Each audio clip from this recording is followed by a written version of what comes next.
and we're off. We're going to be talking about Stanley Kubrick's The Shining, wherein I will be discussing the techniques and devices and meanings, visual and oral, of the language he uses, and I'll be going through scenes and talking about different themes and the music and him in general, his background. I think it being a horror film, reading what I've had, that Kubrick, one of the motivations he had for making this film was financial. He'd made Barry Lyndon, which was a big success in Europe, but fell flat in its ass in the United States of America. And he was a bit upset about that, and he wanted to make some cash, I think. I think there was also a thing with Kubrick where he would choose a different genre of film, do the best ever version of that particular genre, and then move on. And, you know, the 70s was the heyday of the original classic horror films. I mean, the gory ones, The Exorcist, The Omen and all that, I guess. So, perhaps, he was definitely influenced by pop culture, not just the highbrow stuff. I think what I've also read, some interviews he said, he didn't really think of himself as someone with a real artistic vision that he had to get out and express to people. He was more of an interpreter of other people's work.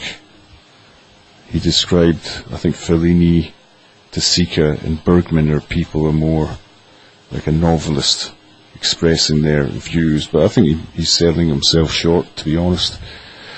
I think he does do that. I really love Stanley Kubrick as a filmmaker. He's definitely one of my favourite filmmakers. And the great thing about his films, you never feel that it's a worthy thing to be watching his film. You're always being entertained, even the boring bits in 2001, because there's enough humour there, or sex and violence for some of the other films, that keeps you appeals to the plebs as well. He knows how to entertain people, and it's not an art house sort of ordeal to watch his films. Far from it, they're very gripping and enjoyable. The actual film, The Shining, is based on a Stephen King novel. You probably know that. Stephen King didn't like the film, thought there was a lot of differences between his novel and the actual film. I'll talk about that later as well. I mean, the themes I think you can find in the Shining. The main one is the haunted house idea. And I was thinking about that. What is a haunted house? It's when usually something bad has happened a few generations before and it hasn't been resolved or reconciled, and there's still that bad energy or bad spirit hanging around. So it's a sort of a moral tale in a way. You know, the sins of the father are visited on the sons.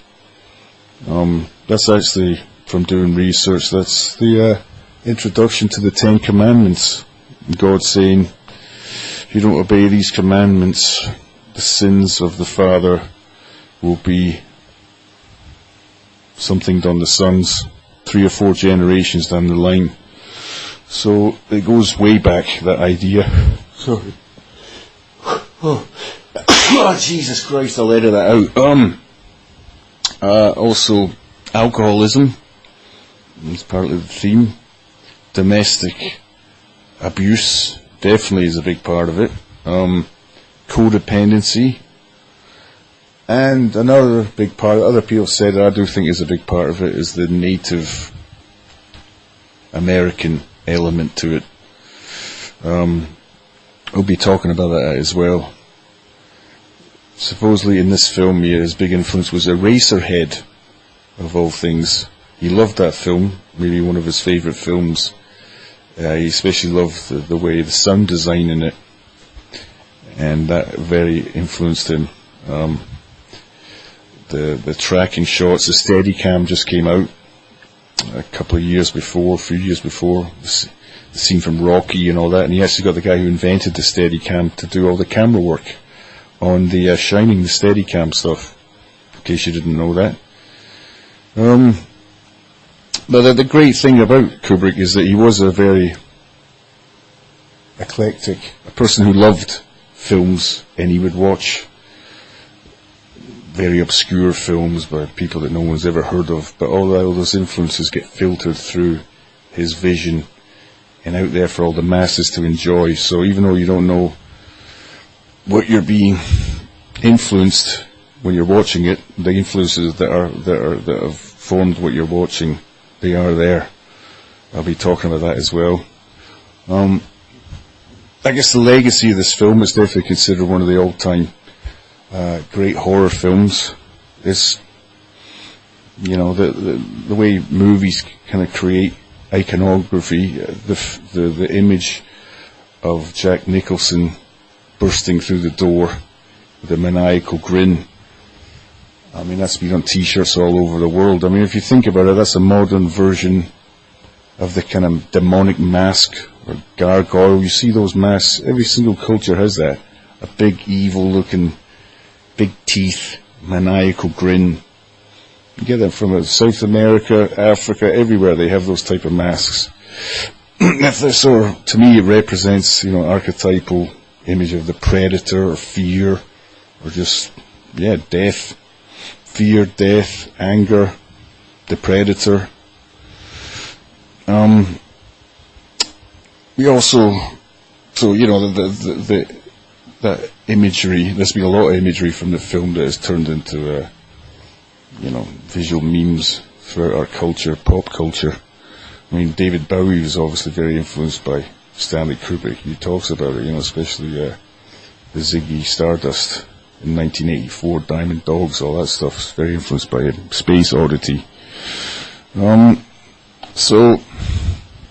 finally, in his introduction, people have got many unanswered questions about what was going on in the film and what happened and why it happened and all the rest of it. Well, he quoted H.P. Lovecraft saying, "In all things that are mysterious, never explain." That's what he was saying. So in some ways, it's good to keep a bit of mystery about things. It's like the lingerie of life, Think of them as garter belt and suspenders, nipple clamps.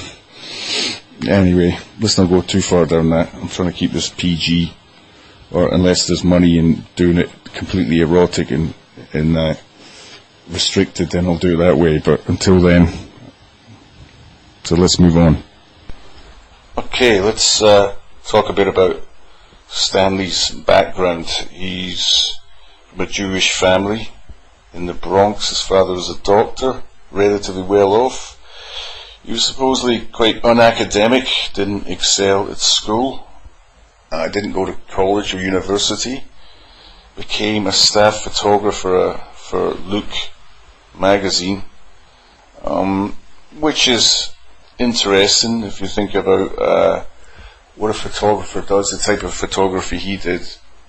You could think of a photograph being like a haiku to a film's being like a novel. A lot of information that you have to summarize in one image, and I think he always looked at his films from a photographer's eye rather than as an actor, which some directors come from that direction. They're very well composed, his films, and visual elements are really, really important. He was also an avid chess player, which is another feeling I get from his films, that they're kind of incredibly well analysed, and it's like a problem that needs to be solved, how to get across the ideas in the film. And I think he was really big on that, problem solving. He married, I think he was married 3 times, his final wife he ended up with was a German woman who was actually the niece of a Nazi filmmaker which is quite strange. He's the filmmaker that made Jude Seuss, probably the most anti-Semitic film ever made. But I've seen interviews with her, and she seems very delightful and intelligent. I think the films that he made, they have a common thread. There's always a kind of objective, you always feel like you're an observer in his films, and there's always a sly, ironic humour throughout them. Even a little bit in Paths of Glory, a little bit of Spartacus, but definitely, you know, from Lolita onwards, you've always got that sly, wry humour. He moved to the UK. Actually, I used to live near where he lived, in North London, up in Barnet. And he was a bit of a Europhile, I've heard. I can see him up there, listening to Radio 4. But he also liked it because it kept him away from the Hollywood machine.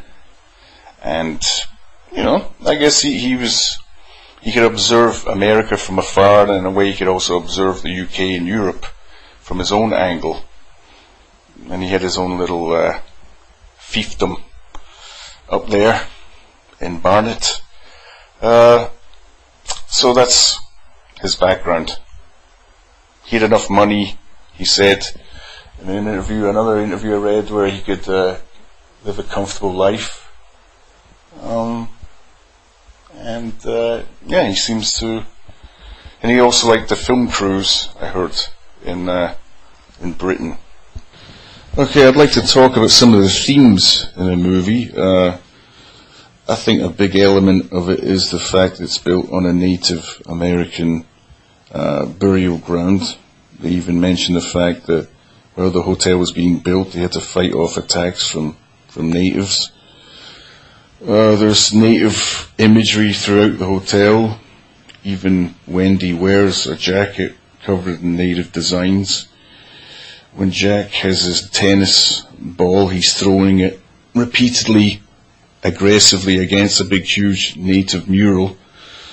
So that it seems in a way sort of a metaphor. I think there's an element of guilt, collective guilt Americans feel about living on conquered land of another people's. And certainly that was becoming more prevalent in the 70s. Well, it was being made in the 70s. That element actually isn't in the Stephen King book. I think the Stephen King book is more about the individual, Jack, whereas in the film it's more about a social critique, perhaps. There's also elements, their relationship, which I think is more healthy in the book, but Jack and Wendy's relationship in the film seems pretty codependent, even in the scenes where she's fighting him off with a baseball bat. She still seems kind of bonded with him and can't break free from their relationship, which is kind of a common theme in domestic abuse situations. There's also talk of the theme of creativity. There's a writer's block that Jack has. I've not been able to create, and then when he is creating, this fine line between his creativity and madness. That's what we'll talk about later. And then I think just in general, the sort of man's propensity for violence. I think Stanley Kubrick was thinking of making a movie about the Holocaust, and that obviously, you know, being Jewish and everything, and I'm sure it wasn't that long ago when it was only like 35 years before when the Second World War ended. So I'm sure that played in his mind, you know, how violent and brutal men are capable of being. Maybe the corruption underlying genteel society. And I think there's also an element of a fairy tale about the film, especially the last scene when Jack is chasing Danny. He's kind of like the big bad wolf, the ogre, the giant chasing Jack and the Beanstalk or Little Red Riding Hood, and you know, but Danny outsmarts him. He's like the big evil Predator. But he even says, little pigs, I'll huff and I'll puff. He's in, and, of course, Jack Nicholson's the human embodiment of a wolf with his eyebrows and everything. So, those are some of the themes I see in the film, for sure. Now I'd like to talk about the music in the film, which I think is about 50% of the power of the film. I had it's very hard to get the soundtrack, but I had it on cassette, and I used to play it when I went to art school and terrify and annoy all my fellow students there. A lot of them, there's two things I used to play that people would come up and say, what was that? That was this soundtrack, and also Glenn Gould playing Handel's harpsichord sonatas or suites. The people would often ask me, what is that? They would arouse their curiosity. Anyway, there's four main composers in the soundtrack. Bela Bartok, Krzysztof Penderecki, Georgi Ligeti, and Wendy Carlos.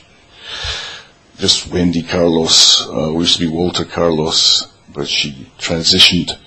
Wendy, let's start off with her. She actually had an influence in the Moog or Moog synthesizer. She helped, Robert Moog design it. She was famous for Switched on Bach, and she also worked on Clockwork Orange. Now the opening theme, that one, that is actually a snippet from Berlioz's Symphonie Fantastique, which is derived from an ancient Gregorian chant from the 1200s of Dies Iraeus, which is the day of wrath. So that's when Jesus comes down, and the good people go upstairs and the bad people have to go to the basement. But those notes he made into the opening theme.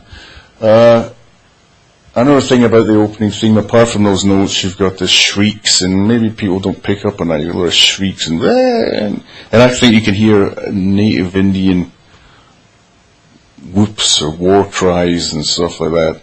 I think there's an element of that there.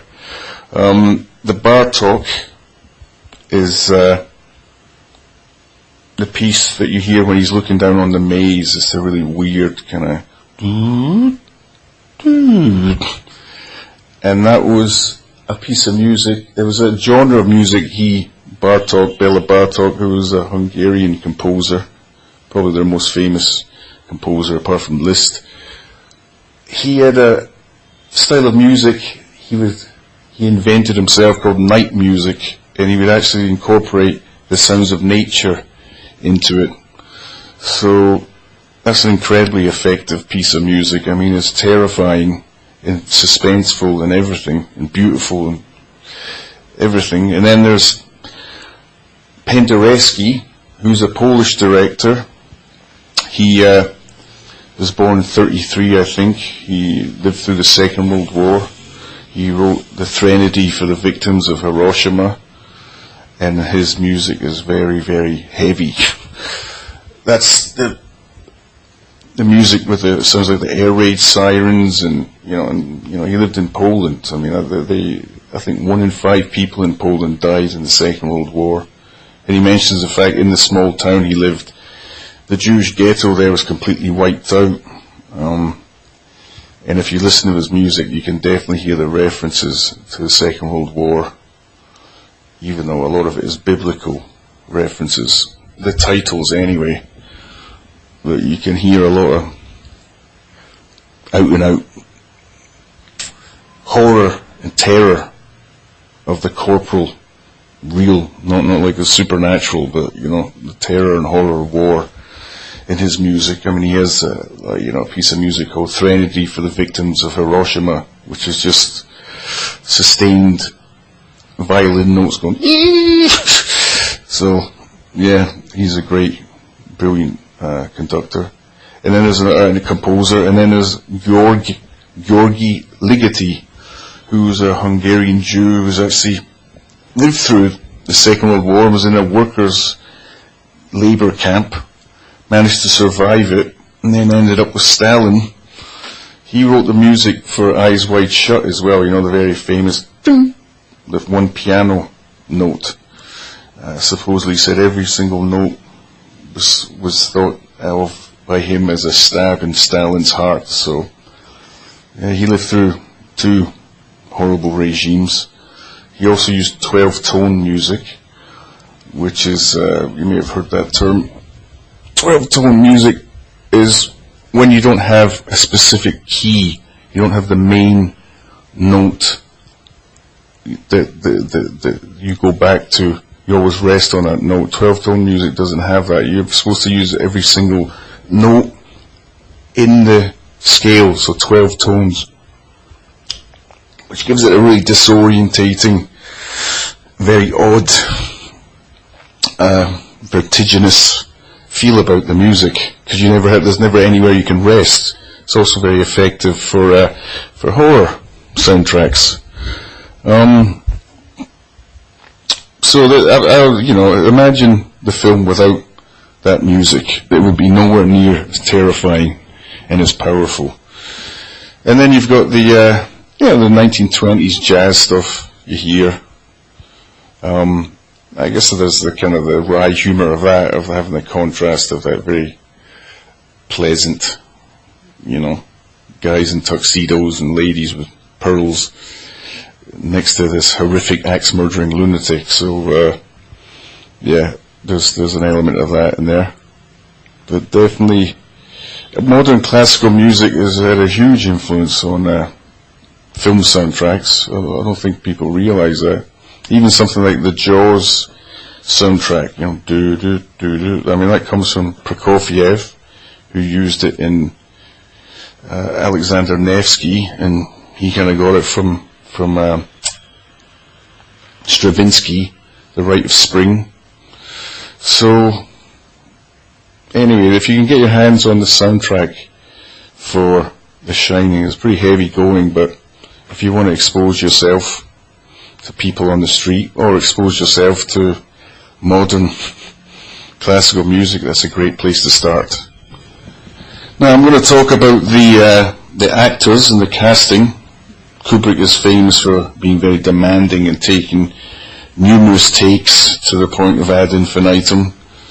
Supposedly Scatman Crothers complained about it or something during this filming.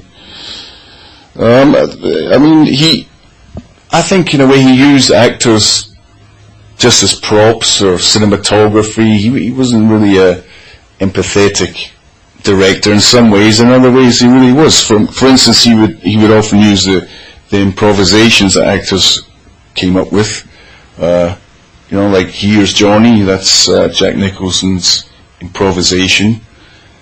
In Doctor Strangelove, Peter Sellers doing Mein Führer, the hand going up and all that. That was all Peter Sellers that came up with that, so that's very open-minded of him. I mean, if something worked and it was good, he put it in there, which is great. I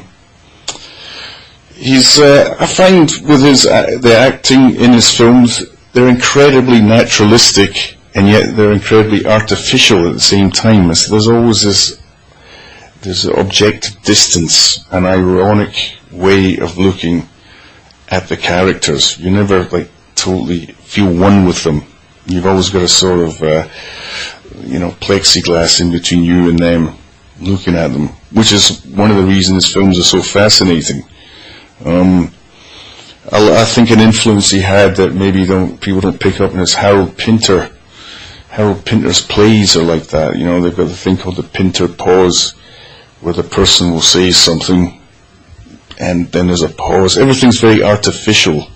Even though they speak naturalistically, you're aware of the fact that you're watching a play and it's not real. And David Lynch also got a lot of that from Harold Pinter, whether he's actually acknowledged it or not. But I think they're definitely in the same way of doing things. He tended to use some of his actors are great character actors, like Leonard Rossiter. He used him a couple of times. He was a great character actor from Britain, great comic actor. The guy Philip Stone in The Shining, I think, did an absolutely brilliant performance in The Shining as Grady. Just terrifying, slimy, just everything. Just a brilliantly pitch perfect performance. The way he starts out as being very, servile, and then getting more and more assertive, and to the point of correcting people. Stephen King suggested that he cast John Voight as Jack, which would have totally changed the movie, because John Voight has a sort of wholesomeness about him. Not later on in his life, but he had that earlier. So, and I think that was a big thing that stuck in Stephen King's craw. But that would have totally changed the movie. It could have been still a good movie, but I think, with Jack Nicholson, he's always got that air of menace, malevolence, right from the beginning. So I think that suits more the theme of his codependent domestic abuse relationship with Shelley Duvall. Shelley Duvall, is obviously perfect for her. She's got those big doe eyes and seems very gentle, and then she's, you can see her being someone who would be involved with a character like the Jack character, self-involved and an alcoholic, and he's hurt his son, and yet she still stayed with him, and then Danny's just brilliant in it. He was chosen from 500 actors. The guy that was in Barry Lyndon, Leon Vitali, he played the young guy that has a duel with Barry Lyndon. He ended up becoming Kubrick's right-hand man, his assistant, and he went through 500 auditions of young American 5-year-old kids, and they ended up with Danny, who's absolutely wonderful in it. I mean, he's just great in it.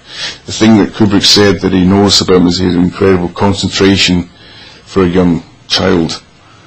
Now, the thing, he could be really ruthless with his actors, especially with Shelley Duvall. I mean, you see her acting in it. It's very, very close to not acting, as in she's obviously incredibly stressed out and, blubbing and just losing her marbles. And it's just a big proportion that doesn't seem like acting, more like she is actually being abused by Stanley Kubrick. And I've seen backstage footage where he was really giving her a hard time trying to get that performance out of her. And that's pretty ruthless. Supposedly some of her hair fell out from the filming. Now, he is famous for taking many, many shots of the same scene. Now, I've got a theory about why he did that. He would just choose, because, like, for example, the bathroom scene, when Jack is talking to Grady, it's not all one take. There are different angles, there's medium shots, all the other type of shots. So I think he would just piece together the best takes, the best performances from each part of the dialogue. I mean, when I've made films, that's what I've done, just mostly because a lot of the performances have been crap. So I've had to do that to try and get a half-decent, product. But I think he was such a perfectionist. I think he looked at acting in a way like playing a musical instrument. That when you're saying the words each time, like improvising on an instrument, you're playing the same melody, but the way you play it is different each time, and it has to be sort of truthful and pitch perfect each time you do it. You can learn that from when you do stand-up comedy as well. Like, you have to say the same jokes over and over again, but you have to say them as if it's the first time you've ever said them, or else the audience can see right through it, and it seems contrived.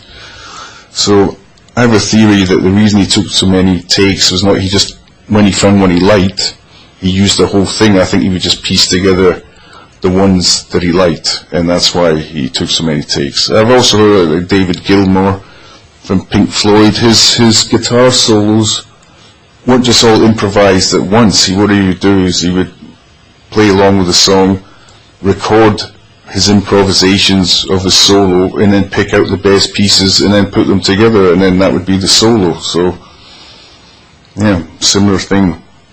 Anyway, his actors are always great in his films. That's a huge part of their films, the way the actors are used, and I'm sure the actors were highly honoured to be part of his films too. Okay, we're going to talk about the opening titles, the first couple of scenes. From reading about how Kubrick designed his films, planned his films, he would seem to take the most important scenes from the book he was drawing from and try to get his message across like in the most economical, precise, impactful way. So let's start off with the opening titles. I think it's called a dolly zoom. You're not really sure what it is. It's going towards an island in a lake. It looks like the island is coming towards you, and then you're following like a bird of prey. It's actually a helicopter shot, or a ghost, a Volkswagen going on this winding road through the massive Rocky Mountains. Really gives you a feeling of the majesty and the isolation of the hotel, as well as if the actual car is being hunted, pursued. There's even a shot where the helicopter swoops right down beside the Volkswagen, like a ghost checking it out, or a bird of prey. So immediately you have with the soundtrack of Berlioz's Symphony Fantastique, with Wendy/Walter Carlos on the synthesizer. I learned how to play that on guitar. Isn't that amazing? It's about 12 notes. So now you're already in a sense, there's a sense of trepidation, a sense of awe, and with the music, it definitely doesn't feel like a National Geographic documentary. So then you get to the hotel. He's inside. A lot of deep red everywhere. Red pillars. There's even one shot where there's a bellboy wearing a red suit against a red pillar. So deep red definitely brings up connotations to me of blood and of blood. There's no other real anything else. What else can I think? Deep red. Perhaps a football team. Blood. So when they're having the interview, a lot of exposition going on. There's a lot of this in there. There's a sort of wry humour. It's a very banal, boring interview, but you get that exposition of what happened previously with Grady killing his children and wife. So, and of course you got great actors then with Jack Nicholson and the other guy. You always use those kind of interesting character actors. And then we go back to Wendy and Danny, who are introduced another sort of banal domestic scene. Everything's okay. And then he goes into the bathroom. They introduced Tony with a talking finger, which was Kubrick's idea, having the finger. That's not in the book. And then they're looking at him. He's being looked at in the mirror as if he's talking to someone else, which gives us that feeling as well. And he has the vision, the first vision of the gallons and gallons of blood pouring through the elevator doors, which is definitely one of the top cinematic images of all time. No two ways about it. I mean, I guess if you want blood, you got it, kind of thing. A horror movie's supposed to supply blood, and I guess he thought, okay, I'm going to give the most amount of blood ever, even more than Enoch Powell promised in his Rivers of Blood speech. And it was the first time I saw it. I was like, whoa! There's something very visceral, literally, about seeing that much blood, even though it probably wasn't. It was probably raspberry syrup or something. I don't know what it was. I assume it was just water, coloured water. But it was very visceral. And then the two twins, I can't remember if they're actually, you see them, I don't know if, you think you see them, and then you see them chopped up as well. I'm not sure if you do see them chopped up. Anyway, it has a huge impact, and it's one of the all-time iconic images.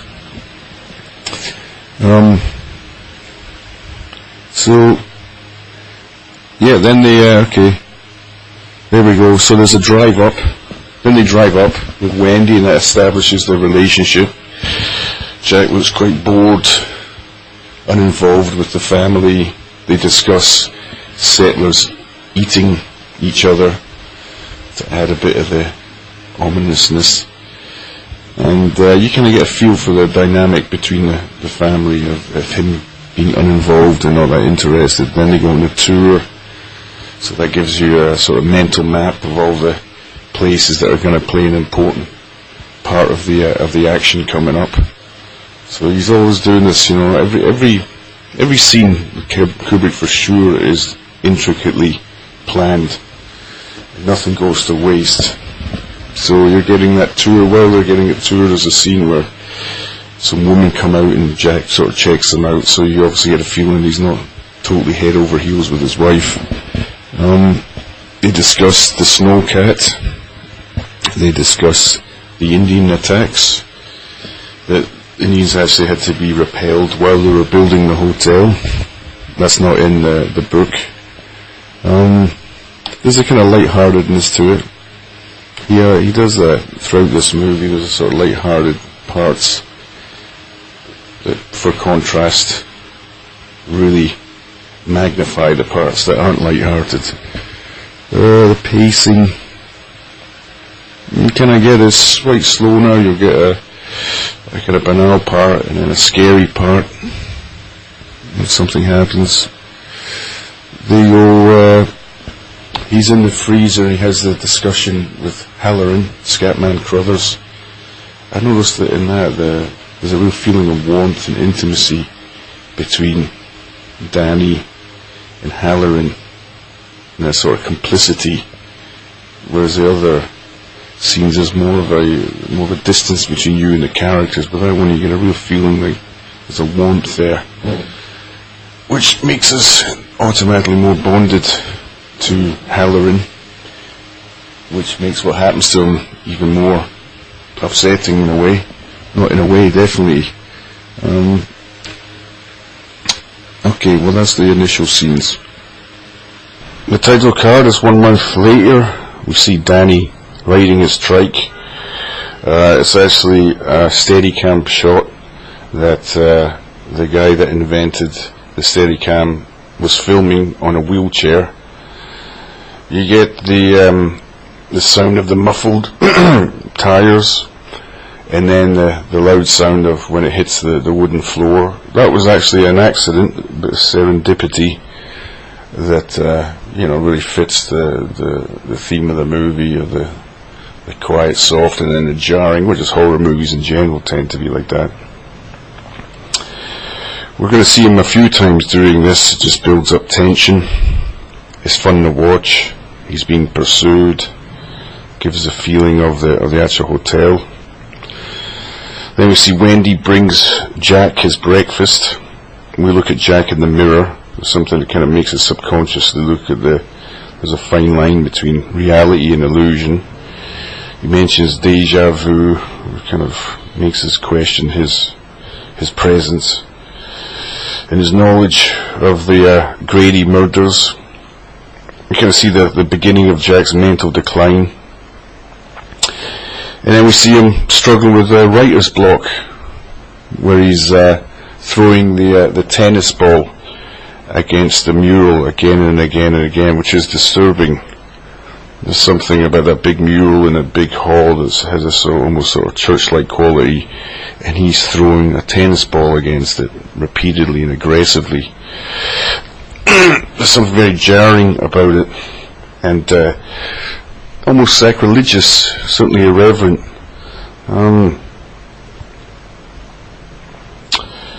Then we see Danny and Wendy walk in the maze.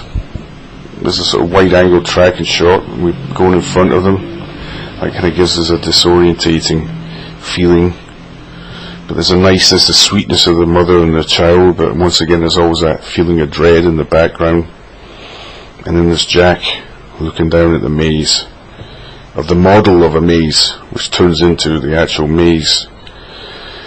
And you've got that Bela Bartok's music, really ominous and eerie, and disturbing. So we're not really sure if it's an optical illusion or some sort of dislocation from reality. Just makes us question what's going on. Perhaps he's allied with greater powers in the hotel. We're not really sure. The scene is really choreographed with the music. Obviously the music came first, so he would actually choreograph, because he was using pre-composed music. He would choreograph his film to the music. I think Kubrick actually just really enjoyed putting music together with imagery just for its own power rather than for any narrative exposition. So in all the films that I've watched a lot of films in my time. One thing I've noticed is that sound quality is a lot more important than visual quality. You can have an image that's been filtered through lots of effects. It doesn't really matter. The brain can still register it. But if you have a bad sound quality, the whole thing looks flimsy and cheap, and it just doesn't come across. Even if it's a really incredibly the image is perfect. It doesn't matter. So if you're a filmmaker, I would definitely focus on the sound more than anything. The imagery, the brain registers it in a different way. You know, we're used to stuff. When it's nighttime, we don't see stuff as well, but we still hear everything at the same level, unless we're covering our ears or something like that. So the brain is used to seeing images at different levels, but not sound. Anyway, enough of the science lecture. So anyway, a lot of movement in these shots throughout the film. Things are being followed. There's not much there is static shots, but there's a lot of movement, a lot of tracking shots. It seems like the camera's either hunting them or observing them. There's a bit of voyeurism going on. It feels like the camera's actually kind of an ominous presence. It's malign. It's not just neutral. There's something going on there. Okay, it's Thursday title card. There's a long shot of Jack looking possessed, looking upwards. Seems like he's completely transmogrified into a spam case. Then we're following Danny riding the trike again, thinking it's going to be another jaunt around the hotel, but boom! As soon as he goes around the first corner, Penderecki comes in, and we see the hacked to death bodies of the young girls, which was really shocking in 1980. You didn't really see young children hacked to death unless it was on the news, but that was kind of a taboo breaking part of the film as well. I remember that being quite shocking when I first saw it, because you've kind of got the hierarchy of people, victims in horror movies. Children and babies obviously at the top, young beautiful women next, and then at the very bottom, sort of fat, middle-aged, old gits men, who are usually the people making the films actually, but ironically enough, but nobody really cares if they die. It's probably for the best, good riddance. So then Danny goes to, he sees this, they're watching TV again, he goes to ask his mum if he can go fetch his fire engine. And she warns him, don't wake up your dad, so obviously she's got a lot of fear about her husband. And he goes in and he talks to Jack, and this is a really incredibly well filmed scene. The acting is just perfect. You know, for a child actor, I defy anybody to see child acting as good as this. So there's Jack. He's sort of half affectionate, half foggy-eyed, and half completely menacing, interacting with little Danny. Danny asks him, you know, are you going to hurt us? And he says, no, I'd never do that. Did your mum say that? You know, there's always that fine line between a horror movie and a horrible, the kind of stuff that goes on in trailer parks all across North America.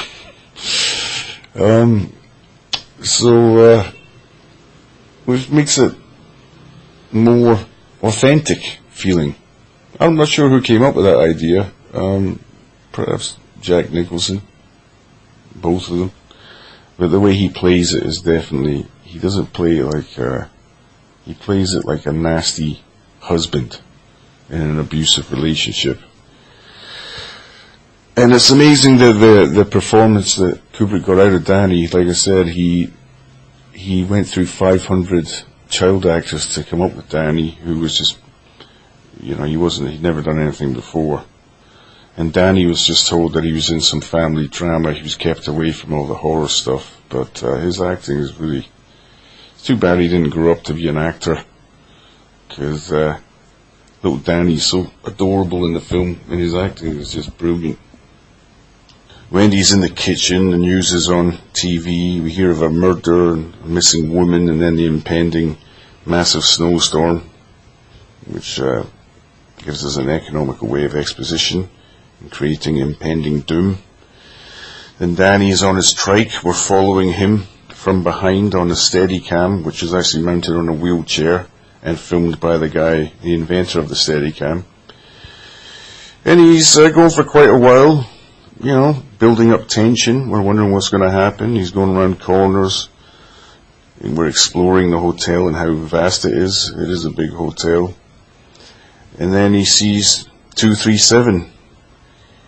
He gets out, tries to open the door for some reason, gets flashes of the sisters, realizes it's locked, and he drives hurriedly away.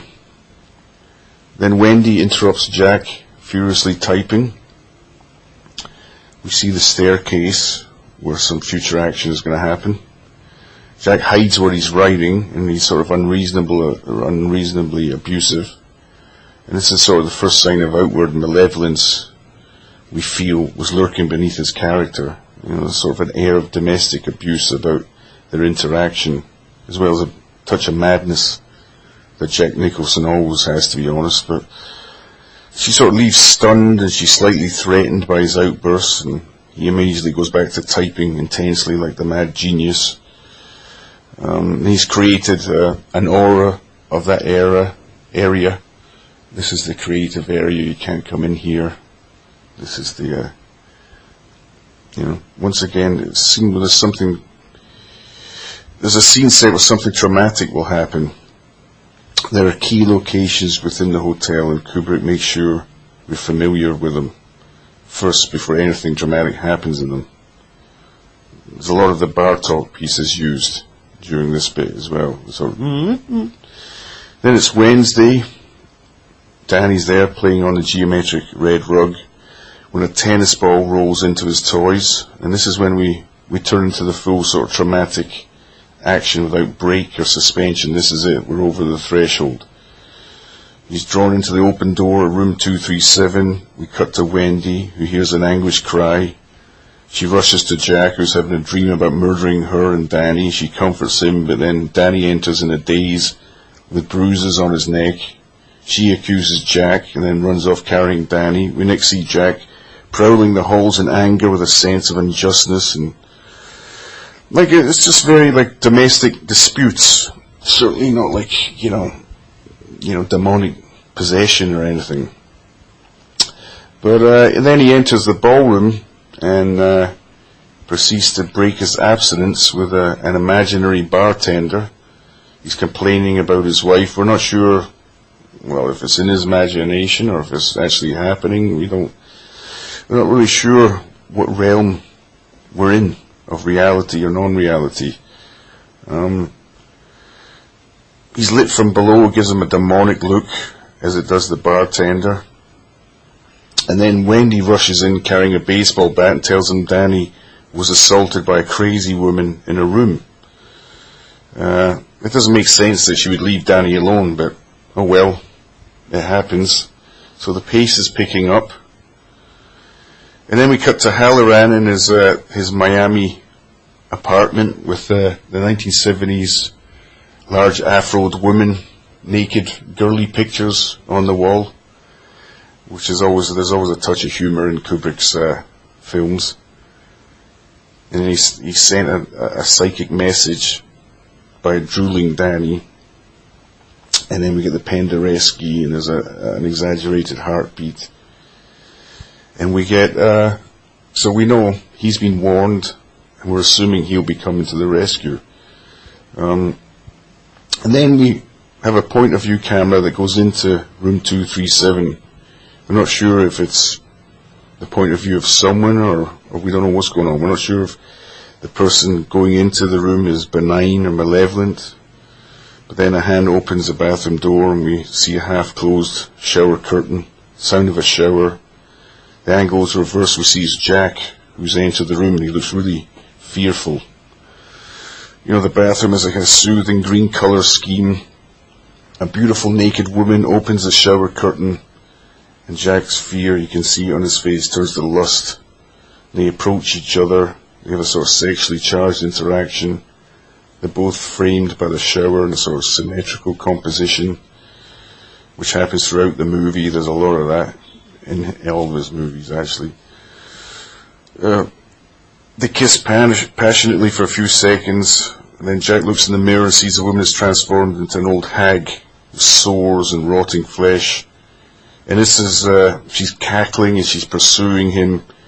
And in 1979, or 1980 when it came out, see an old woman naked like that, I don't think it had really happened before. It was really jarring. I remember when I first saw it, it was quite disturbing.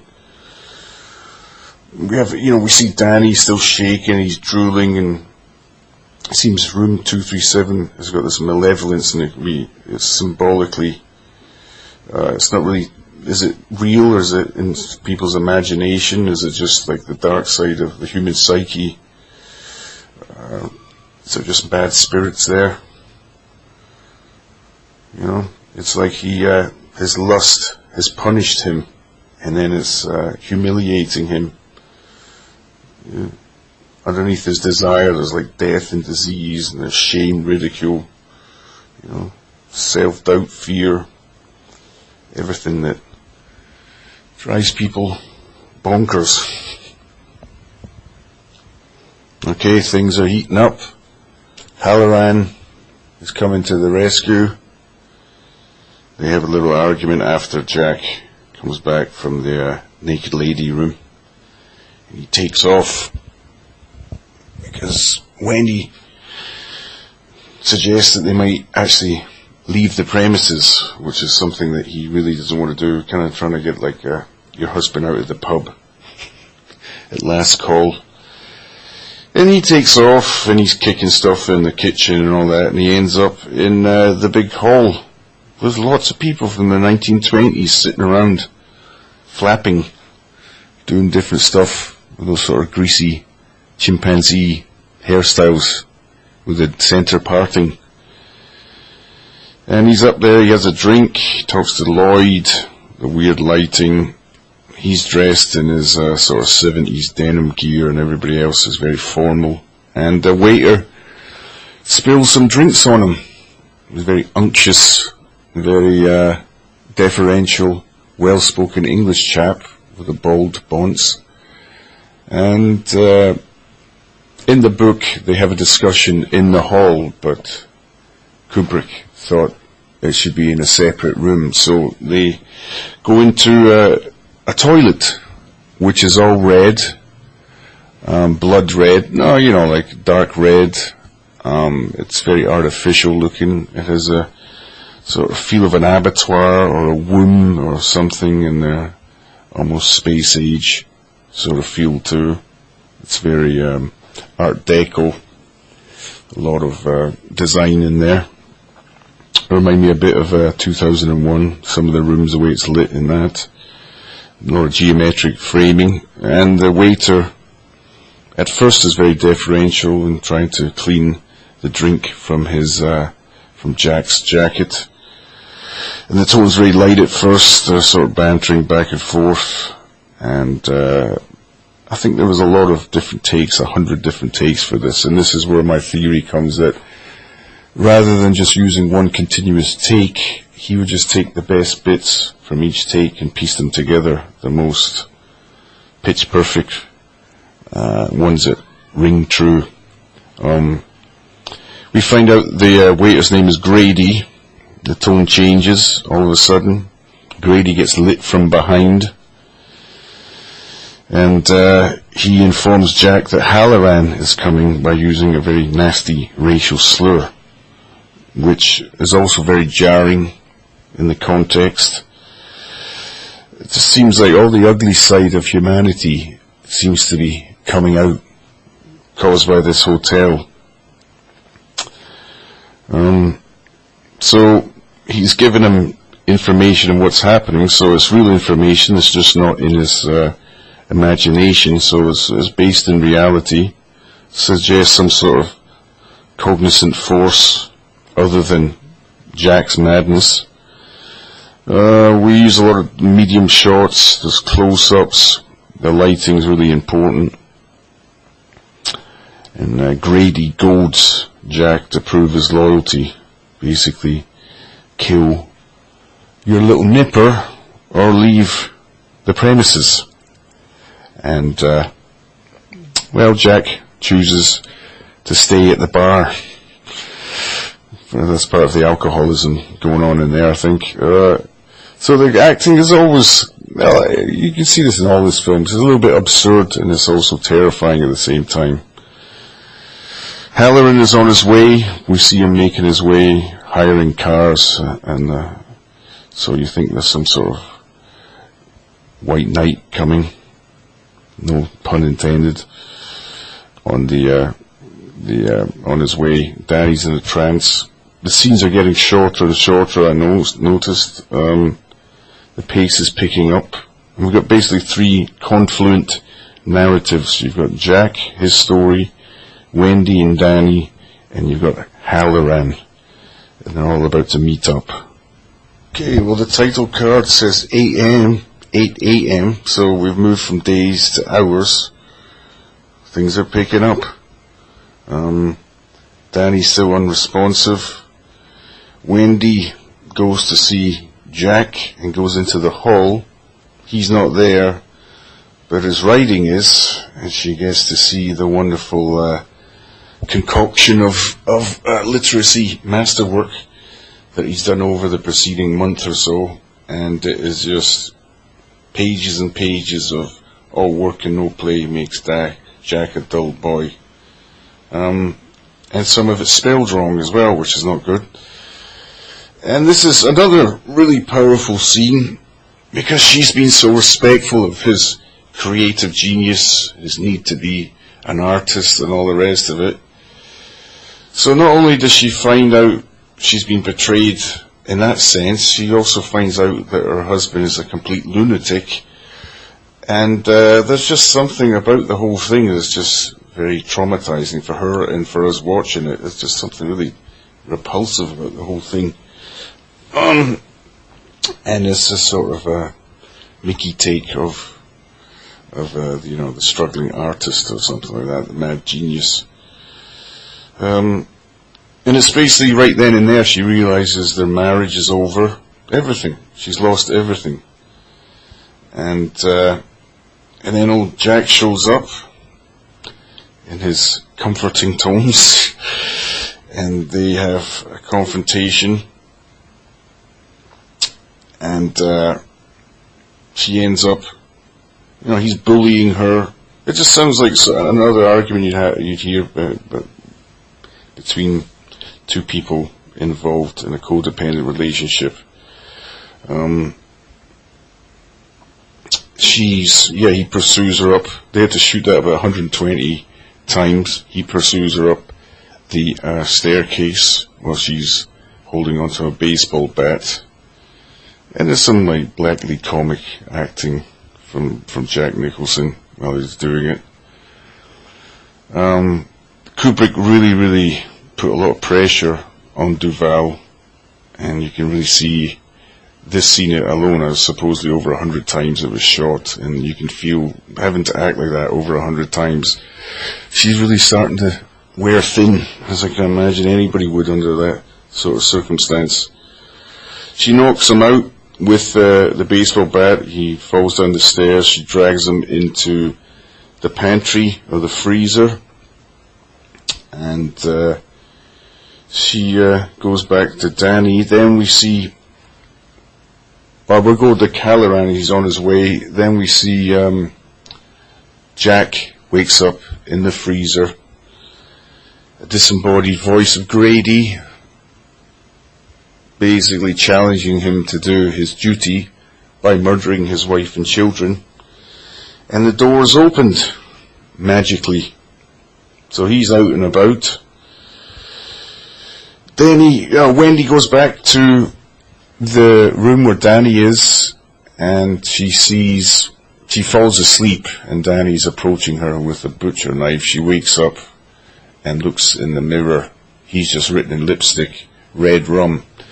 And then when you see in the mirror, which we've looked at, we've been made used to that through other scenes in the preceding parts of the film.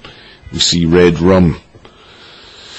And then, right when we see that, we'll get kicked. So that's another, jump take or something. Okay, that's what "Red Rum" means. And then, like a second after that, we've got Jack Nicholson hacking down the door with an axe. So it's just a double whammy there. Things are really starting to pick up pace here. She escapes into the bathroom with Danny. He manages to squeeze out the window. Jack is knocking down I don't know what the word is that for axing. I don't know what the word is for axe cutting a door down. I'll have to try that and find out. Yeah, the tax office or something.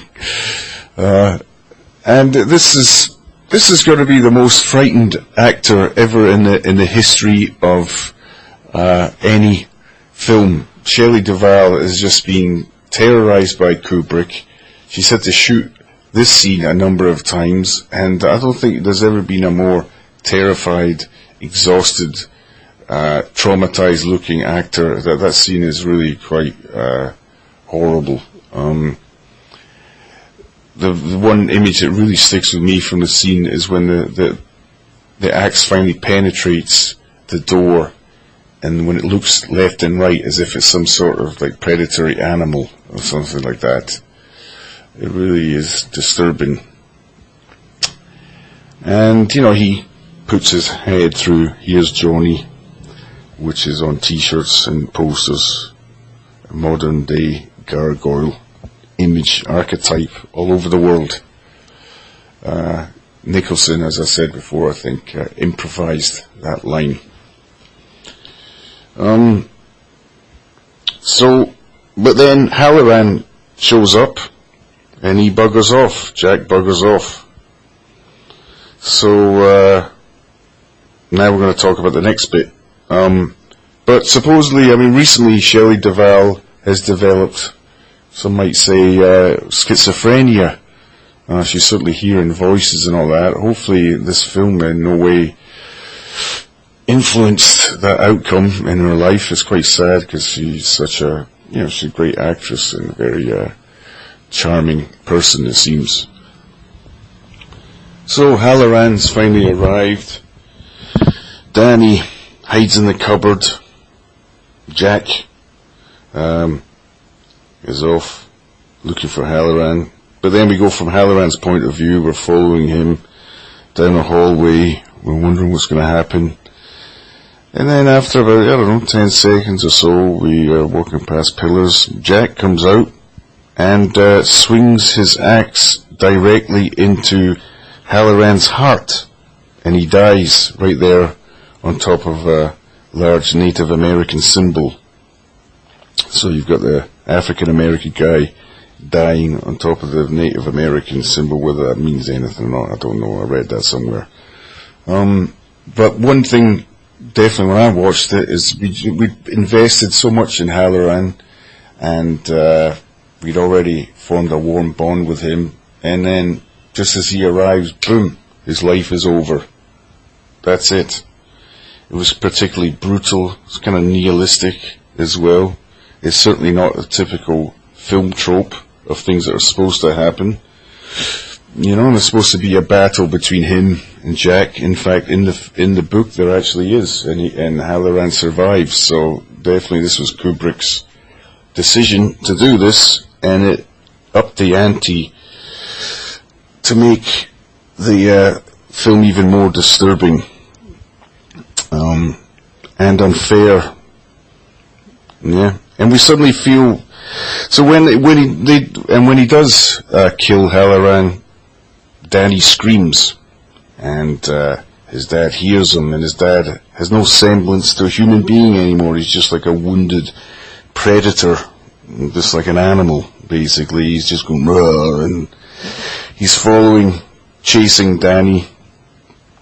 He's got no charm whatsoever that he always had before because of Jack Nicholson's charisma. He's just like this monster of negativity, chasing after Danny. And then we go to Wendy. We see her searching for Danny. And lots of weird stuff happens, like a guy in a bear costume is giving fellatio to a middle-aged man in a tuxedo. Sounds like the House of Lords, but I don't think it is. It's kind of disturbing. There's a talking corpse who's with another English accent. I'm not sure why he's got an English accent. Obviously Kubrick liked him. And then a Hall of Skeletons. These last two images look kind of corny, to be honest. Nowadays, they don't look a bit cliched. But then we see the elevator of blood again. One of the great all-time symbols. And then we've got Jack chasing Danny in the maze.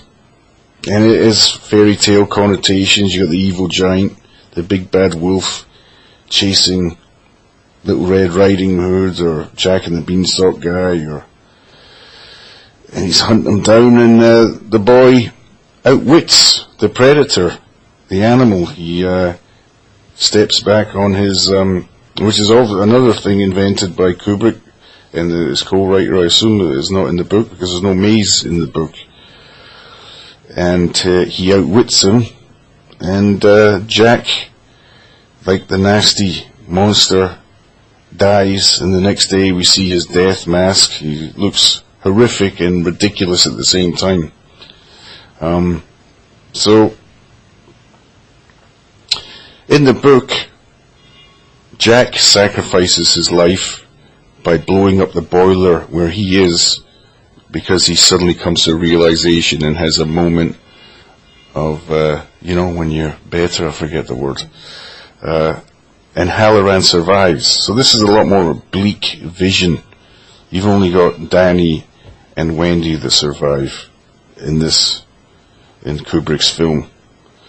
And then we zoom in on the photo at the very end with the 1920s music. Yeah. And like the book, so unlike in the book, the hotel remains intact. In the book, the hotel is burnt down. And it's ambiguous. I think it's deliberate. I mean, it's a bit in a way like, the Hotel California. Probably Kubrick might have occasionally heard that on the radio. You can check out, but you can never leave. There's that, I think of that a bit in relation to this. There's like a recurring evil in that particular space because of the injustice that was done to the original people that had it there. It was a sacred site for them, and they built a hotel there. So throughout the movie there's a kind of feeling of evil beneath sort of respectability, the sort of charade of respectability, moral corruption behind the American dream, He discussed this sort of stuff with his co-writer. He was very interested in the Freudian aspects of things, and I've read through interviews that the native Indian thing did play a big part in the film. And also he was talking about the idea of how psychic projections, they could be created by the mind, but then they could also become real and turn into a real life. So there's an element of that. He did have, I've just read an interview with his co-writer, and he did, I was right, once again, it confirmed what I was thinking. It was his ambition to make the scariest horror film of all time, because he had made the best science fiction film, the best history film. I don't know if that's totally true. And the way they would go about it is they would think of, I explained this earlier, take out the most important parts of the book to get the story across, write those scenes, and it was a group effort. They would get the structure of the actual scenes they were going to use to tell the story, and then in each individual scene he would collaborate with even people in his family, people who had ideas. He would throw everything in there just to come up with the best scene. So that was nice to hear, that he was very collaborative and open to suggestions from everybody, and I would advise that anybody in it doing anything creative, it's always good to workshop with other people, bounce ideas off of people. A group effort will always, as long as there's somebody there as the final person to decide what goes in, I think it's always good to bounce ideas off people. So I'm going to conclude. The film, like all his films, is incredibly well constructed and planned and analysed. And what he would do is make each scene as musically and visually and dramatically as rich as possible. Lots of camera movement, very important. Always has smooth cameras, I've noticed. It never really has the... well, he was in love with the Steadicam, supposedly. So you don't get that cinema verite of the documentary feel of a handheld camera, so it always gives it a very smooth, slightly artificial feel to his films. You don't really feel like you're part of the scene that you would with a handheld camera bouncing around. One thing Diane Johnson, the co-writer, said that he left out the scene where Jack discovers a scrapbook, and it's the discovery of the scrapbook that embroils him with the hotel, because he thinks he can use the scrapbook to inspire his writing, and that's what it is. It's that greed and that vanity that pulls him into the hotel. But Kubrick never included that. It's actually in the book, but Kubrick never included it in the film, which makes it more enigmatic in a way. And maybe it's better that way, to be more enigmatic.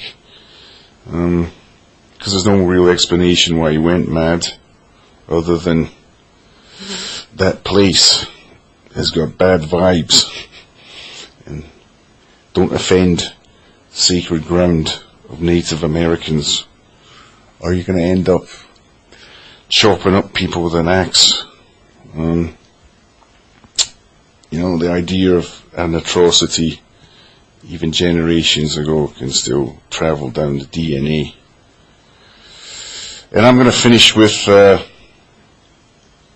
he used to quote the H.P. Lovecraft, but I'm going to do something really unusual and quote Shakespeare, because that's never been done before, but I think this kind of sums up the film in general, and that is, there are more things in heaven and earth, Horatio, than are dreamt of in your philosophy, which means science. Horatio, it's a great name, and rhymes with my favourite things, so thank you.